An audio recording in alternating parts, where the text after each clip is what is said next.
دونالد ترامپ رئیس جمهوری آمریکا دقایقی قبل به خبرنگاران درباره عملیات نظامی آمریکا در ایران گفت: در یک هفته بیشتر از آنچه هر کسی فکر می‌کرد ممکن است دستاورد داشته‌ایم. نیروی دریایی آنها را نابود کرده‌ایم. 44 کشتی.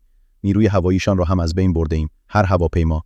بیشتر موشک‌هایشان را نیز از بین برده‌ایم. می‌بینید که دیگر موشک‌ها خیلی شلیک نمی‌شوند. همچنین به شدت به سایت‌های تولیدی آنها، جایی که موشک می‌سازند، ضربه زده‌ایم. توانایی آنها در استفاده از پهپادها خیلی کاهش یافته است و ما با آنها در حساس‌ترین نقاط ضربه زده‌ایم. از جمله تقریباً هر نوع رهبری که داشتند را از بین برده‌ایم. خبرنگاری در مورد اینکه درگیری چه مدتی ادامه خواهد داشت پرسید که رئیس جمهوری آمریکا پاسخ داد که هر چقدر که لازم باشد.